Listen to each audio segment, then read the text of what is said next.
क्या Harry Brook world cricket के अगले विराट कोहली होंगे? विराट कोहली का नाम आते ही दिमाग में आता है कि वो खिलाड़ी जिसने तीनों फॉर्मेट को एक दशक तक डोमिनेट किया, वो खिलाड़ी जो न सिर्फ भारत का फ्यूचर बना बल्कि वर्ल्ड क्रिकेट में लेजेंड बना। क्या हैरी ब्रूक उसी रास्ते पर है जो ये दर्शा रहे हैं कि वो सिर्फ इंग्लैंड के नहीं बल्कि ग्लोबल रूलर बन के आ रहे हैं? स्टैट्स तो यही कहते हैं और हैरी ब्रूक की मैच दर मैच पारियां भी यही कहती है। न्यूजीलैंड से मैच था, न्यूजीलैंड और इंग्लैंड के मैच में कंडीशंस बड़ी टफ थी, लेकिन हैरी ब्रूक ने ओडीआई क्रिकेट की one of the finest inning खेल दी। 10 रन पर इंग्लैंड के 4 विकेट गिर गए थे, 56 पर 6 हो गए थे। लग रहा था क्या वो 100 रन भी पूरे कर पाएंगे। एक तरफ बल्लेबाजों को गेंद हवा नहीं लग रही थी, जो रूट जैसा बल्लेबाज, केन विलियमसन जैसे बल्लेबाज दहाई पे नहीं पहुंच पा रहे थे, खाता खोले बगैर जा रहे थे।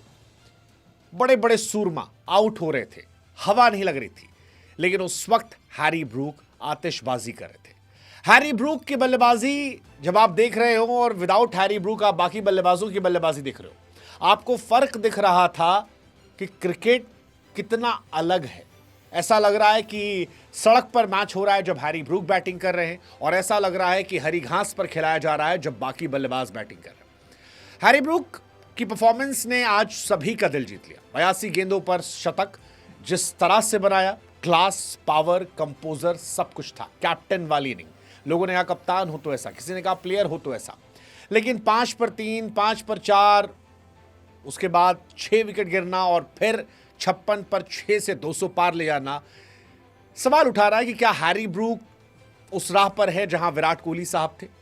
क्या हैरी ब्रूक इंग्लैंड के अगले केविन पीटरसन बन जाएंगे? क्यों ऐसा हम कह रहे हैं?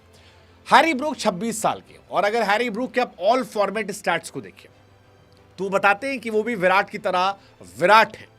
टेस्ट क्रिकेट में हैरी ब्रूक के 2820 रन है, 57 से ऊपर का एवरेज है और 87.52 का स्ट्राइक रेट है, विच इज इनसेन।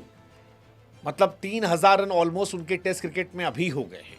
57 से ऊपर का एवरेज है और स्ट्राइक रेट कमाल है। इस हिसाब से वो 10,000 के आसपास तो आसानी से पहुंच जाएंगे। दूसरा, ओडीआई क्रिकेट में उनके 1130 रन हो चुके हैं, 37 का एवरेज है, 103 का स्ट्राइक रेट। अगेन ओडीआई के हिसाब से strike rate is good. ODI matches बहुत ज्यादा नहीं खेले उन्होंने, लेकिन इस फॉर्मेट में भी वो 1000 पार कर चुके हैं। और टी20 में 1012 रन, 151 का स्ट्राइक रेट, 30 का बैटिंग उनका एवरेज है, बट ये और ज्यादा बेहतर हो सकता है। हालांकि हैरी ब्रूक को देखकर मुझे जायसवाल भी याद आते थे कि इंडिया क्रिकेट में जायसवाल को मैं उनसे कंपेयर करा था, जो टेस्ट क्रिकेट में ऑलमोस्ट नेक टू नेक चल रहे थे। बट जायसवाल का अनफॉर्चुनेट ये कि इंडियन क्रिकेट में शायद ज्यादा टैलेंट है, इस वजह से जायसवाल बाहर बैठना पड़ रहा, उनकी जगह उन खिलाड़ियों को खेलना पड़ रहा है जो हैरी ब्रूक के कभी टीममेट्स हुआ करते थे, जैसे कि अभिषेक शर्मा, शुभमन गिल, ये उनके टीममेट्स 2018 वायलॉट से। बट हैरी ब्रूक की जो बल्लेबाजी है, मैं कह सकता हूं कि he is going to rule world cricket in all format. 35 पर 5 से 66 पर 6 से अगर आप 135 की पारी खेलते हैं तो दुनिया आपको सलाम ठोकेगी।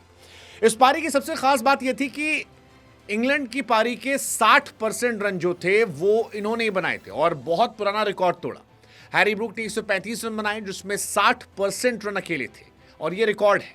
1993 में रॉबिन स्मिथ का रिकॉर्ड तोड़ा। उस वक्त इंग्लैंड ने 227 बनाए थे और रॉबिन स्मिथ ने 167 की पारी खेली थी, 60% रन बनाए थे, लेकिन हैरी ब्रूक ने ये रिकॉर्ड जो है ये तोड़ दिया है। 32 साल पुराना रिकॉर्ड तोड़ा है और ये अपने आप में कमाल है। इस मैच की बात करें तो यार मैच शानदार था। न्यूजीलैंड में मैच था माउंट मॉन्गनाई में, और पहले मैच में न्यूजीलैंड के कैप्टन मिचेल सैंटनर ने टॉस जीता, बल्लेबाजी का फैसला किया। इंग्लैंड की बड़ी खराब शुरुआत रही, 10 रन के अंदर 4 विकेट गिर गए थे। मतलब मैट हेनरी और दूसरे बॉलर जो थे वो कहर बर पा रहे थे, 56 पर 6 थे। लेकिन फिर हैरी ब्रूक की आतिशबाजी, 11 छक्के और 9 चौके और 223 स्कोर बन गया, जिसमें उनके 1000 रन भी पूरे हो गए, जो कमाल है। हालांकि न्यूजीलैंड के लिए भी मैच टफ था। मतलब केन विलियमसन पहली बॉल पर आउट होकर गए थे। एक वक्त लग रहा था कि शायद ये मैच चला जाएगा, लेकिन फिर डैरियल मिचेल ने शानदार पारी खेली, लैथम ने ठीक ठाक खेला और आखिर में सैंटनर ने कुछ छक्के मारे, मिचेल ने फिर फिनिश कर दिया, तो ये मैच वो जीत गए। लेकिन इस जीत के बावजूद लोग कह रहे थे कि हीरो हैरी ब्रूक थे, man of the match Harry Brook थे।